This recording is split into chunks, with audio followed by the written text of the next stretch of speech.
दृष्टि आईएएस के weekly current affairs quiz programme में आपका स्वागत है। शुरुआत करते हैं पहले प्रश्न से। पहला प्रश्न है, ब्रिक्स समूह के संबंध में निम्नलिखित कथनों पर विचार कीजिए। कथन 1 है, पहला ब्रिक्स शिखर सम्मेलन 2006 में हुआ था। कथन 2 है, 2010 में दक्षिण अफ्रीका के इसमें शामिल होने पर इसका नाम ब्रिक्स हो गया। और कथन 3 है, इस समूह में अब 5 नए सदस्यों को शामिल किया गया है। उपरोक्त में से कितने कथन सही है, ये आपको बताना है। आपके ऑप्शन है केवल एक, केवल दो, सभी तीनों या फिर कोई नहीं। तो इस प्रश्न का सही उत्तर है विकल्प ए, केवल एक, क्योंकि कथन 1 और 3 गलत है। अगला प्रश्न है, भारत के चंद्रयान 3 मिशन के संदर्भ में निम्नलिखित कथनों पर विचार कीजिए। कथन 1 है, भारत चंद्रमा के दक्षिणी ध्रुव तक पहुंचने वाला दूसरा देश है। और कथन 2 है, भारत चंद्रमा की सतह को छूने वाला चौथा देश बन गया है। उपरोक्त में से कौन सा सही कथन सही है या फिर है, ये आपको बताना है। आपके ऑप्शन है केवल एक, केवल दो, एक और दो दोनों, या फिर न तो एक और न ही दो। तो इस प्रश्न का सही उत्तर है विकल्प बी, केवल दो।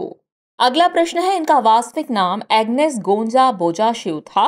1931 में भारत में उन्होंने एक नन के रूप में अपनी धार्मिक प्रतिज्ञा प्राप्त की। 1979 में उन्हें शांति के लिए नोबेल पुरस्कार से सम्मानित किया गया और 2016 में उन्हें आधिकारिक रूप से संत की उपाधि से विभूषित किया गया। उपरोक्त कथन किस प्रसिद्ध व्यक्तित्व के संदर्भ में है, यह आपको बताना है। आपके ऑप्शन है sister Nivedita, sister Nirmala, mother Teresa, या फिर इनमें से कोई नहीं। तो इस प्रश्न का सही उत्तर है विकल्प सी, मदर टेरेसा।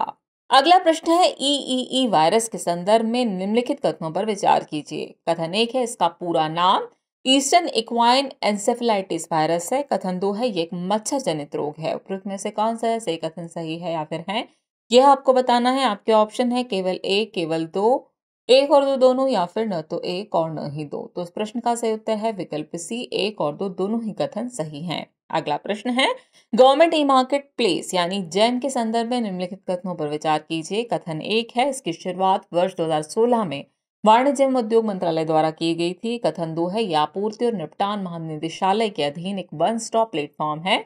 उपरोक्त में से कौन सा सही कथन सही है या फिर है, ये आपको बताना है। आपके ऑप्शन है केवल एक, केवल दो, एक और दो दोनों, या फिर न तो एक और न ही दो। तो इस प्रश्न का सही उत्तर है विकल्प सी, एक और दो दोनों ही कथन सही हैं। नेक्स्ट क्वेश्चन है, अस्त्र मिसाइल के संदर्भ में निम्नलिखित कथनों पर विचार कीजिए। कथन 1 है, स्वदेशी बियॉन्ड विजुअल रेंज यानी बीवीआर हवा से हवा में मार करने वाली मिसाइल है।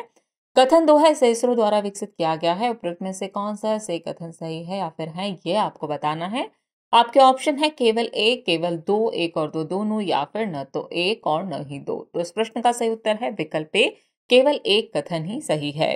अगला प्रश्न है, प्रसिद्ध सांख्यिकीविद CR राव के संबंध में निम्नलिखित कथनों पर विचार कीजिए। कथन 1 है, इनका पूरा नाम कैलासा राधाकृष्ण राव था। कथन 2 है, 2001 में इन्हें पद्म विभूषण से नवाजा गया था। उपरोक्त में से कौन सा सही कथन सही है या है, आपको ये बताना है। आपके ऑप्शन है केवल एक, केवल दो, एक और दो दोनों, या फिर न तो एक और न ही दो। तो इस प्रश्न का सही उत्तर है विकल्प बी, केवल दो कथन ही सही हैं। अगला प्रश्न है, शहीद शिवराम राजगुरु के संबंध में निम्नलिखित कथनों पर विचार कीजिए। कथन 1 है, 24 अगस्त को इनकी जयंती मनाई गई। और कथन 2 है, लाहौर षड्यंत्र मामले में इन्हें 23 मार्च 1931 को फांसी दे दी गई थी। उपरोक्त में से कौन सा सही कथन गलत है या फिर है, यह आपको बताना है। आपके ऑप्शन है केवल एक, केवल दो, एक और दो दोनों, या फिर न तो एक और न ही दो। तो इस प्रश्न का सही उत्तर है विकल्प डी, न तो एक और न ही दो। अगला प्रश्न है, कैंडिडा ऑरिस के संदर्भ में निम्नलिखित कथनों पर विचार कीजिए। कथन 1 है, यह खतरनाक, दुर्लभ, जानलेवा फंगल संक्रमण है। और कथन 2 है, शोधकर्ताओं ने 2009 में कैंडिडा ऑरिस वायरस की खोज की थी। वहीं कथन 3 है, इसकी वैक्सीन का नाम कैंडिडेशिया है। उपरोक्त में से कितने कथन सही है, ये आपको बताना है। आपके ऑप्शन है केवल एक, केवल दो, सभी तीनों, या फिर कोई नहीं। तो इस प्रश्न का सही उत्तर है विकल्प बी, केवल दो, क्योंकि कथन 3 गलत है। अगला प्रश्न है, ग्रॉस मर्चेंडाइज वैल्यू यानी GMV के संदर्भ में निम्नलिखित कथनों पर विचार कीजिए। कथन 1 है, इसका अर्थ ग्राहक से ग्राहक या ई-कॉमर्स प्लेटफॉर्म्स के जरिए बेचे जाने वाले उत्पादों के मूल्य से है। और कथन 2 है, इसकी गणना किसी भी शुल्क या व्यय की कटौती के बाद की जाती है। उपरोक्त में से कौन सा सही कथन गलत है या फिर है, ये आपको बताना है। आपके ऑप्शन है केवल एक, केवल दो, एक और दो दोनों, या फिर न तो एक और न ही दो। तो इस प्रश्न का सही उत्तर है विकल्प बी, केवल दो कथन ही गलत है। अगला प्रश्न है, लूपिक्स मिशन के संदर्भ में निम्नलिखित कथनों पर विचार कीजिए। कथन 1 है, इसका पूरा नाम लूनर पोलर एक्सप्लोरेशन मिशन है। कथन 2 है, यह इसरो और यूरोपीय अंतरिक्ष एजेंसी ESA का संयुक्त मिशन है। और कथन 3 है, लूपस मिशन को वर्ष 2025 में लॉन्च किए जाने की योजना है। उपरोक्त में से कितने कथन सही है या फिर है, ये आपको बताना है। आपके ऑप्शन है केवल ए, केवल दो, सभी तीनों या फिर कोई नहीं। तो इस प्रश्न का सही उत्तर है विकल्प बी, केवल दो, क्योंकि कथन 2 गलत है। नेक्स्ट क्वेश्चन है, ABDM माइक्रोसाइट के संबंध में निम्नलिखित कथनों पर विचार कीजिए। कथन 1 है, पहली ABDM माइक्रोसाइट मिजोरम में लॉन्च की गई है। कथन 2 है, इसे 1000 माइक्रोसाइट परियोजना के तहत जारी किया गया है। और कथन 3 है, यह देश भर में संचार सेवाओं के डिजिटीकरण प्रयासों को मजबूती प्रदान करेगी। उपरोक्त में से कितने कथन सही है या फिर है, यह आपको बताना है। आपके ऑप्शन है केवल एक, केवल दो, सभी तीनों या फिर कोई नहीं। इस प्रश्न का सही उत्तर है ए, यानी केवल एक, क्योंकि इसमें केवल कथन एक ही सही है। नेक्स्ट क्वेश्चन है, हाल ही में हिलेरी नामक हरिकेन को लेकर किस देश में चेतावनी जारी की गई। आपके ऑप्शन है मलेशिया, ऑस्ट्रेलिया, इटली, संयुक्त राज्य अमेरिका। तो इस प्रश्न का सही उत्तर है विकल्प डी, संयुक्त राज्य अमेरिका। अगला प्रश्न है, मीथेन गैस के संदर्भ में निम्नलिखित कथनों पर विचार कीजिए। कथन 1 है, मीथेन कुल ग्लोबल वार्मिंग के लगभग 30% के लिए जिम्मेदार है। कथन 2 है, एक हाइड्रोकार्बन है जो प्राकृतिक गैस का प्राथमिक घटक है। उपरोक्त में से कौन सा से कथन सही है या फिर है, ये आपको बताना है। आपके ऑप्शन है केवल एक, केवल दो, एक और दो दोनों, या फिर न तो एक और न ही दो। तो इस प्रश्न का सही उत्तर है विकल्प सी, एक और दो दोनों ही कथन सही हैं। अगला प्रश्न है, अजनाला नरसंहार घटना के संदर्भ में निम्नलिखित कथनों पर विचार कीजिए। कथन 1 है, यह 1857 के स्वतंत्रता संग्राम के दौरान भारतीय सिपाहियों पर एक क्रूर नरसंहार की घटना थी। और कथन 2 है, यह पंजाब के अमृतसर स्थित अजनाला से संबंधित है। उपरोक्त में से कौन सा से कथन गलत है या फिर है, ये आपको बताना है। आपके ऑप्शन है केवल एक, केवल दो, एक और दो दोनों, या फिर न तो एक और न ही दो। तो इस प्रश्न का सही उत्तर है विकल्प डी, न तो एक और न ही दो। अगला प्रश्न है, दास व्यापार और उसके उन्मूलन के स्मरण के लिए अंतर्राष्ट्रीय दिवस यानी कि international day for the remembrance of the slave trade and it's abolition प्रतिवर्ष कब मनाया जाता है। आपके ऑप्शन है 21 अगस्त, 23 अगस्त, 26 अगस्त या फिर 28 अगस्त। तो इस प्रश्न का सही उत्तर है विकल्प बी, 23 अगस्त। नेक्स्ट क्वेश्चन है, आसियान के संदर्भ में निम्नलिखित कथनों पर विचार कीजिए। कथन 1 है, इसकी स्थापना 1968 में थाईलैंड के बैंकॉक में की गई थी। और कथन 2 है, वर्तमान में इसके भारत सहित 10 पूर्ण सदस्य देश हैं। उपरोक्त में से असत्य कथन है या फिर है, ये आपको बताना है।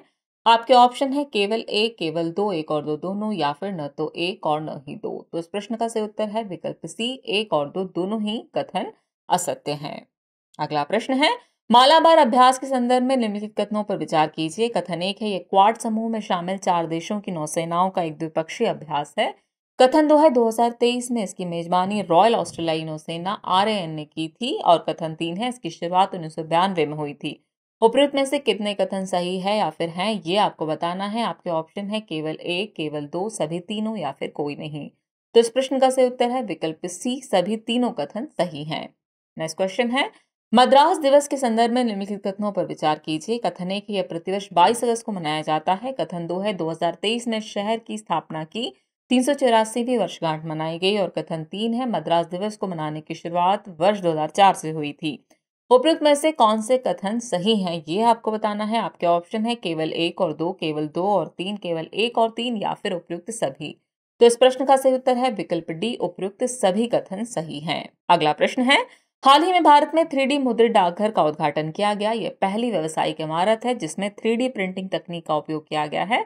इसका उद्घाटन कहाँ किया गया है। आपके ऑप्शन है जयपुर, बेंगलुरु, नोएडा या फिर देहरादून। तो इस प्रश्न का सही उत्तर है विकल्प बी, बेंगलुरु। और एपिसोड का अंतिम प्रश्न है, हाल ही में वैज्ञानिकों ने सुपरकंडक्टर्स के लिए संभावित प्रभाव वाले किस नाम से एक अद्वितीय कण की अभूतपूर्व खोज की है। आपके ऑप्शन है demon particle, evil particle, super particle या फिर क्यूपिड पार्टिकल। तो व्यूअर्स, इस प्रश्न का जवाब कमेंट बॉक्स में देना ना भूलें। जल्दी मिलते हैं नए एपिसोड में कुछ और नए सवालों